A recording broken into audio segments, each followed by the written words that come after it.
Hey, everybody. Thanks for joining us. I'm Alex Hayes, your host of this podcast.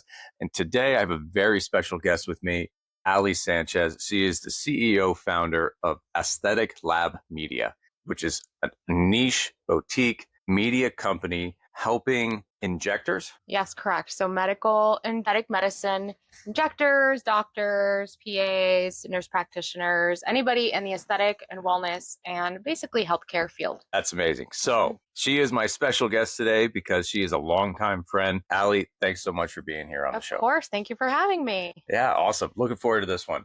So this is kind of come up as a new category on social media, Mompreneur. Yes. Tell me, how do you like this title? What do you feel about this? I think that there's a lot of people that are basically bridging into the mompreneurship. A lot of women that are saying, you know what, you can be both a mom and an entrepreneur, and you can do both, and you can do both really well. And so I've really just enjoyed kind of proving that to be true. Awesome. So you're a mom of 3 amazing kids. Talk to us about how you are balancing being a mom, being a CEO, founder, starting working remotely, all online. Like, how do you handle everything? Well, I don't know that I handle everything, but I try to handle everything. I think that you have to prioritize a lot of things. And for me, my priorities are number one, my husband and my kids, and then work.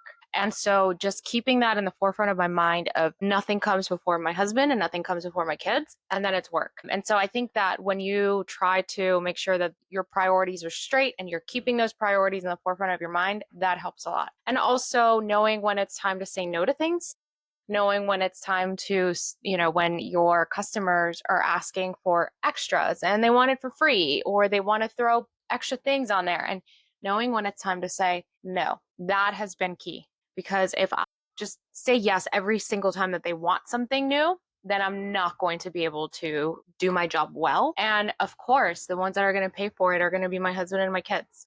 And so that has been a very big thing, especially this year, is I am learning to say no.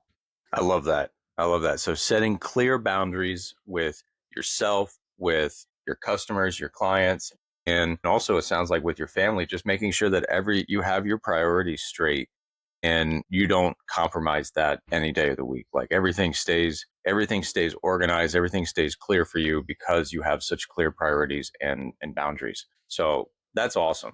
Talk to me a little bit about how this Aesthetic Lab Media came about. Like, what's the genesis story behind this? It's actually a really cool story. So I guess I'll go all the way back. I always wanted to be a child life specialist, and a child life specialist works in hospitals with children and helping them cope with any procedures, any hospital stays, anything that they're going to go through medically in a hospital that both them and their families need help coping with.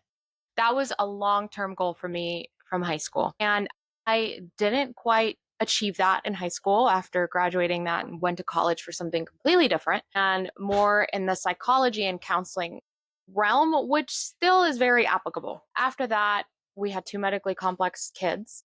And while in the hospital, I said, oh my gosh, this was always a lifelong dream of mine. Why did I give that up? So fast forward, I went back to school, got my degree from Nova Southeastern, and started working in the hospital. Soon after that, COVID happened and kids were exposed to COVID. And that was something that I was like, oh man, I can't do this to my kids. I got to take care of them. They're medically complex. I got to be, careful. Soon after that, my husband gets a job in Oregon. And so everything shifted for us, both, with our family and my husband's career and where we were and everything that we knew. And it was actually on our road trip across the United States from Florida to Oregon, where I said, during this whole time, I had been doing social media for my family's real estate firm and other small businesses. And I said, I've spent so much time helping people grow their presence online. I've gotten really good at this. Why don't I do this for a living? And it was literally on that road trip when our lives completely had changed, going from one state that we had grown up in, got married, had kids, crossed the country to a new place where it was born. And I think it was in the state of Colorado where the LLC actually happened. I started doing social media for many different niches. And one person, a longtime friend of mine, asked me, I'm an injector, and would you ever consider anything in medicine or in aesthetics? And I said, I would. That actually sounds like really fun. She was one of my first clients. And after that, people started seeing my work on her page and her social media growth. And they started asking me and said, you know what? I love this. I am going to hone in and make sure that everything that I do is aesthetics and medicine and healthcare based because I like this. And I think that having this niche that is really growing, it's going to be perfect for me and it's going to be perfect for them because they're going to see that I enjoy it and it's going to reflect in my work. And I honed it in. And that's when the rebranding kind of happened because it started off as Pink Buzz Media. It's still my LLC, but now I'm doing business as Aesthetic Lab Media to kind of hone in and make sure that this is really my focus. And so that's where it was born. And now we're coming up on 3 years and I am proud of that. You know, something that literally started on a road trip that has now become an actual thriving business. That is an amazing story. It kind of highlights one of those, like, you never know where God's going to take you. Mm-hmm. And I love how you had some time where you kind of had that self reflection, and then you realized you had that aha moment, and were like, yes, this is what I really want to do. Like, you're super serious with where you want to take your company. You have a vision, you have a roadmap, you know exactly who you're serving and exactly what messaging you're doing, and you know exactly how you help these people in a systematized way. It's really something special when you see an entrepreneur like really hone in on the craft of what they're going to master. And I feel like you are there. You have already started to come into your own as a business owner and as providing a premium service for people that really need it. So I think it's really awesome to see that. And that energy is that vibe is just super addicting. So Thank you. that's awesome. So let's talk about the struggles. What were some of the major things that you had to overcome, maybe in those early days, and then where did you get that clarity? I think that one of the biggest struggles was really having an idea of my goals, my end goals. I think when I started, it was just start a business, do social media, and that was it. And people think, oh, well, you just hop on and you post something, and that's that. No, there's a lot more. And I knew how to do that. And I knew that being present in social media was and beneficial and necessary in today's world. But I didn't quite have an understanding of how much thought goes into it and the game plan and what your end goals should be, and that you have to have those goals in front of you in order to reach them. And so I think that for me, it was really just the planning, the setting the goals, and making sure that I also had business hours. Because a lot of times when you're an entrepreneur and you have your own business, and they talk about it all the time, right? There's no such thing as having time off. And there's no such thing as rest when you own a business. You just work 24/7. And I disagree with that because I think that when you are spreading yourself so thin, then you don't give your best. And so one of the biggest struggles for me was knowing when it's time to say, my phone's off, I'm spending time with my family. My phone's off, I'm going to browse social media for fun and not for work. And so for me, it was a lot of that and just having those expectations of myself, but also knowing when, like I said in the beginning, knowing when it's time to say no. And a lot of times that saying no is for me too, because my mind's constantly going and going and going and going. And I had to say no to myself of, no, you're going to put this down and you're going to take a break. No, you're not going to take this client because it's not beneficial. I also had to say goodbye to some clients who were not working for me. And so that was another struggle that I had because for me, it was like, no, just keep them. It's money, but not if it's costing you everywhere else.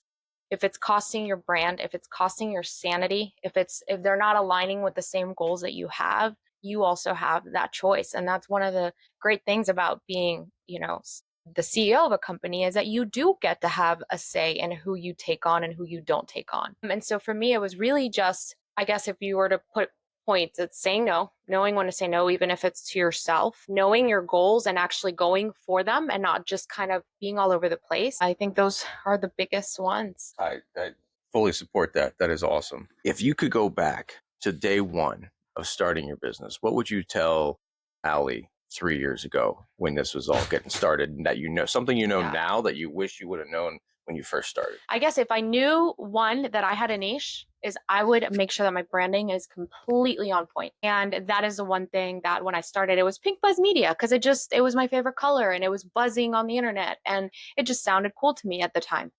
but I didn't have an idea of what I wanted my brand to be. And I think it was all over the place. And I don't think it reflected the level of high caliber quality content that I can produce. And I think it watered down a lot of my brand for too long. And I think had I been a little bit more upscale, had I known what my tone for my branding was going to be, I may have had more success. I mean, I'm very happy with the success that I have now. I don't, discredit where I've gotten in such a short amount of time. But I think maybe it would have saved me a lot of headaches with maybe clients that didn't align with my vision. So that could have helped a lot. I think it would have also helped me maybe not waste so much time trying to figure out who I was and where my business was heading. I think that I'm very big on branding. Your branding has to represent one, who you are, the tone of your branding that you want to show off in your social media or your online presence, wherever that may be. And it also helps attract the right customer because they get to know who you are, your personality, and then you can attract the person that is going to mesh with your business goals and their business goals together. So to me, if I could go back and rebrand myself to what it is now, I think that it may have looked a lot different. That's awesome. Knowing who you are, knowing your brand, staying true to your voice, I think is super powerful. That everybody can really take something from that, because it doesn't really matter what stage of business you're at. That consistency in your messaging and consistency in your brand presence, it's going to have a massive impact. And the earlier you start, the longer that impact can happen, the higher probability is that you're going to attract the right customers that you're looking for. So absolutely, I think that's an amazing place to be. And that's great advice for anybody, any entrepreneur. Where you're at right now. Let's talk about where you're at right now. Who are your best customers? How do you help them? My best customers, there's a saying, and I'm probably going to butcher it, but they always say that the customer that pays the least seems to always be the one that gives you the most headaches. And they're always bargaining for more, always asking for more and wanting to pay the least. And I would caution anybody in any business to not go for that because they tend to want everything out of you but not give back. So my best customers tend to be the ones that know not to micromanage me and that know what I'm capable of and that they're paying for a service, and that when they pay for that service, they're trusting me to deliver. And there has to be that exchange of trust from both ends. And so if they're trusting me with something, then they have to let me work, right? They have to let me do what I know that I'm good at. And my best customers are always the ones that don't micromanage and that know that I'm going to deliver what I have promised to deliver. And I think that those are the ones that I go for. And it has nothing to do with the price. It has to do with the value. Because if they value what you are giving for X amount of money, it's just an exchange, right? But the biggest exchange is that trust. So that's what I tend to go for and try to keep. I am very grateful that my roster right now of clients is exactly what I want it to be. And I'm like, I don't want to lose anybody. I don't want to add anybody. It's like perfection right now. And that's probably, if I could say like one extra thing, is that that's probably where I struggle because it's so perfect right now that I'm like, I almost hold myself back from things, from adding anyone to my team or delegating something to somebody else, outsourcing to somebody else, because I am so happy with where it's at now. And because it's taken me so much to get to where I am right now. And that's where I kind of have to let go a little bit, outsource, and delegate when needed. So you're looking for customers that are ready to invest heavily into their own marketing to refine their brand, that need to bring on an expert in social media marketing and brand recognition. They're looking for that professional help, and they're ready to start. They really are looking for a strategic advisor at this point, and somebody that's going to pay for that service, like an all-inclusive service that you're providing. That's really who you're looking for. Exactly. So in aesthetics, you have to be online, and especially because women and men, they tend to go on social media. I mean, you could do all kinds of research on where people are searching, even ChatGPT, for the best aesthetic injectors, the best, wellness providers, healthcare providers. They're not going on Google as much anymore. This day and age, they're looking on their social media platforms, whether that's Instagram, that's TikTok, that's ChatGPT, and they're finding them through there. So their online presence is extremely, extremely important. Their work also, it's like their online portfolio. So all of their before and after pictures, it's on there. Their personality. If people are going to be able to trust them as a provider, it's all online. And so I guess if you want to call it a target, is those customers, those injectors, those medical providers that understand the importance of their online presence as their online portfolio, and they just want to make sure that they're known, that people can see them, that people can see their work, and they want to be online and market themselves, market their brand. They already have a voice, right? Because they already have what they want to show their patients, but now it just needs to be online.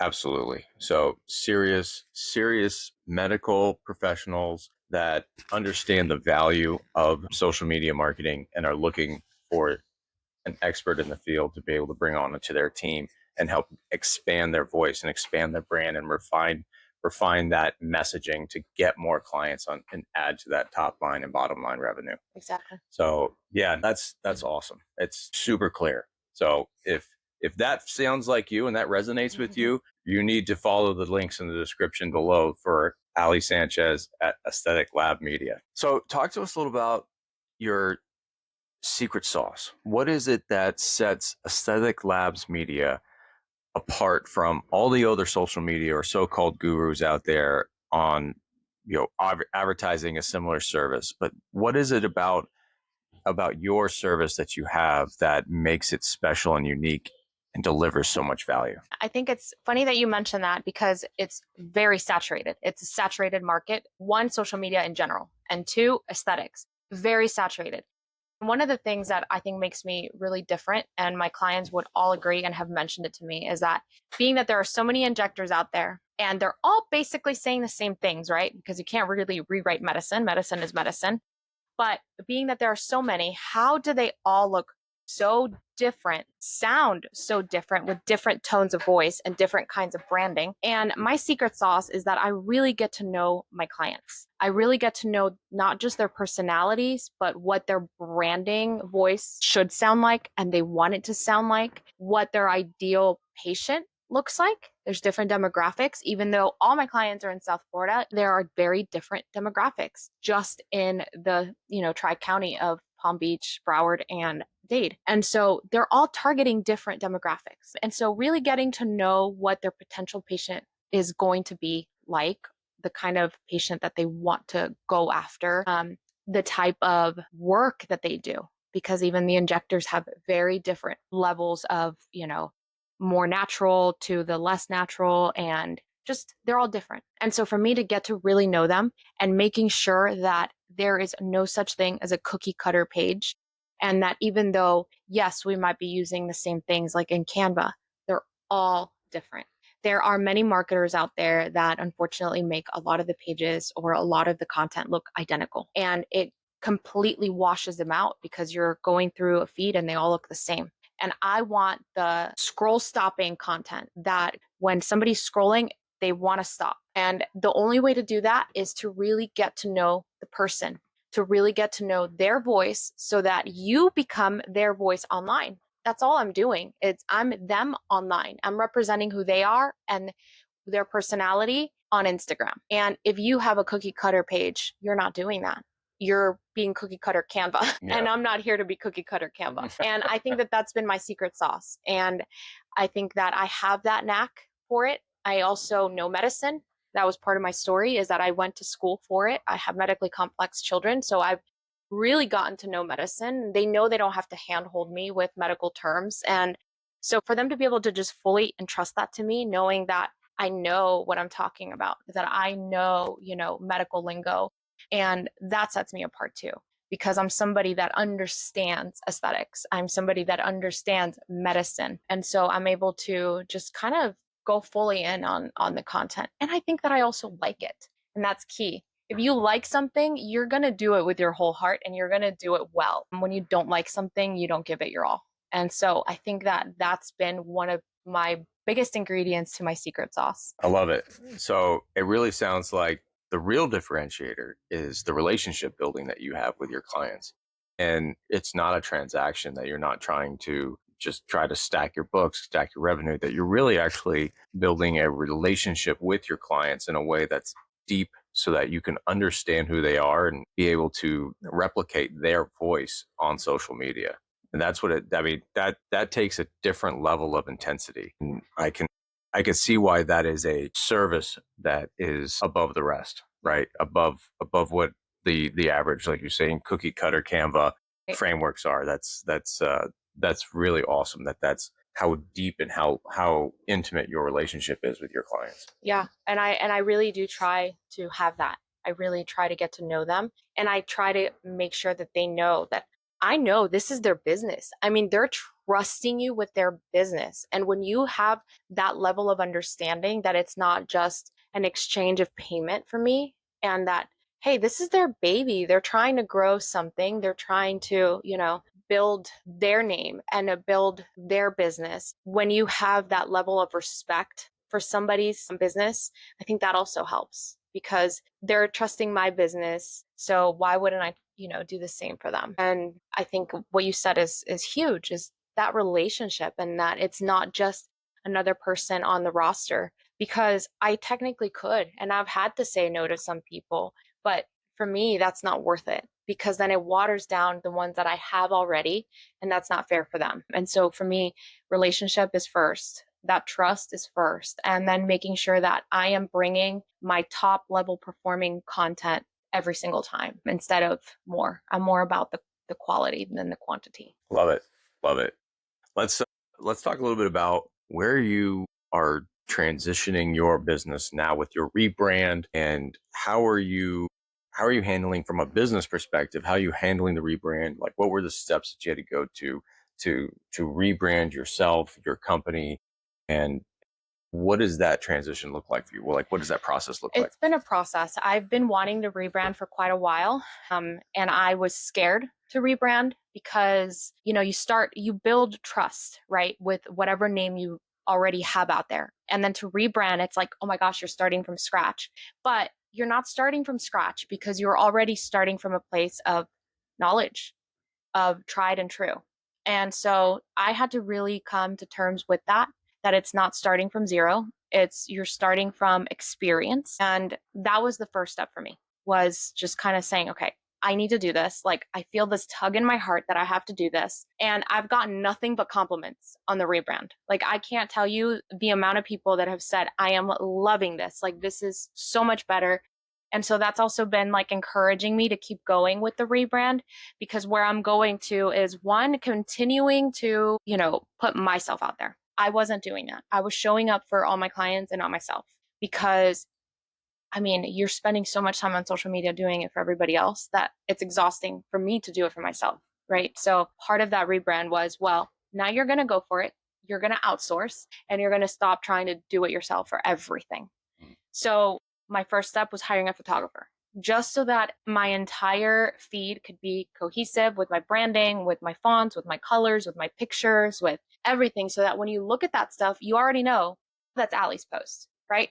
Not just everybody else's post. Step 2, outsource and show up for yourself. And then the next steps are continuing to show up, but also I have a lot of things in the work, and I had to really just trust that I'm going to continue to outsource. So I brought somebody else on the team. I have a friend who was also helping me. So now I'm 2 people that I am having as independent contractors that I am using, because I can't always be in South Florida. So knowing, okay, I have to outsource, and I have to trust that somebody is going to help me with the content that I'm unable to go get, and because I'm in Oregon, I'm not in Florida. And so letting go of that and trusting that outsourcing and, being able to delegate is healthy for me, and that it keeps me continuing to grow the business because I'm not spreading myself thin. So that was the next step. And then I have more things in the works that are coming, and I'm going to be announcing all of them soon on my page. I'll give you an example. Because I know that I have to outsource, I want to give that to other people too. So when they get to know me and they go to my page, there's also going to be a vendor vault that's specifically for aesthetics. So you need a CPA that knows medical practices, you got it. You need an attorney that understands the medical jargon and the legal jargon, you got it. You need photographers that understand the kind of pictures and the kind of videos that you need for your content, you got it. Anything that has to do with aesthetics or medical practices, we're going to have in the vendor vault. So that's coming too, because I had to understand the importance of knowing people that are in that niche, right? To be able to understand my vision, they're going to need it too. So that's something that's not out there. Nobody has a vendor vault. So we're going to provide that. And it's not going to be just anybody. It's going to be tried and true professionals, and they're going to have to apply to be in it. And so people can come to me and have anybody that they need in the aesthetics world. That's going to be coming. And then there's a lot more secret stuff that's coming and that I'll be announcing, but that's what's next. But all of it is going to be to help aesthetic providers grow their online presence and not have a single cookie cutter page on there, so that they have what it takes to be a scroll stopping post. I love that. Now you already beat me to the punch, because I was about to ask you, like, what's the vision look like for Yeah. Aesthetic Labs Media? And so you've got a lot of things in the works. Talk to me, if you can, high level, not specifics, but talk to me high level about where you want your company to go over the next 10 years. Oh man, over the next 10 years, that's a long way. And I probably should write that down on pen and paper, because I haven't quite yet for 10 years. I would love for my business to just continue to grow to a point where I can pass it along to my children, should they ever want that.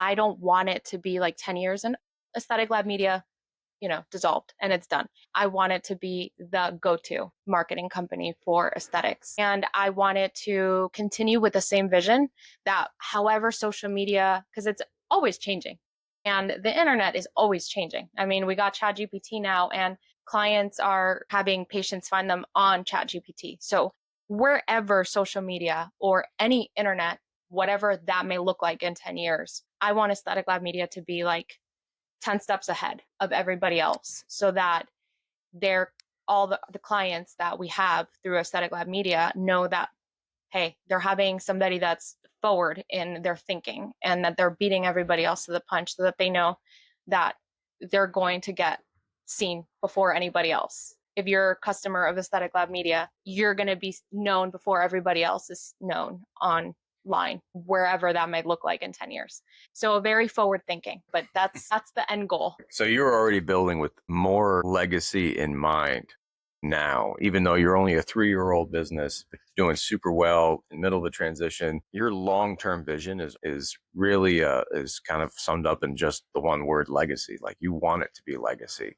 Absolutely. And the why is so important. And I think that there's no greater purpose to be able to build something that lasts for multi-generations. And I I really applaud you for that, because it's super awesome to see. As again, you're in the trenches, you're 3 years old company, but you're moving it in such a professional direction, and you're picking up momentum so fast. But the long-term drive is purpose, and it's purposeful and intentional. It's really awesome to see that. And you could tell, like, the way you carry yourself, the way you talk about your business, the way that you're presenting it, it's very professional. And having that legacy mind is I think, to me, is there's nothing more aspirational. Absolutely. So thank you very much for having that, and for encouraging other moms that, may be thinking, "Oh, I can't do it. I have all these things I got to do." Like, you are living proof that, yeah, you can do it, but you need intention, you need plan, you need boundaries.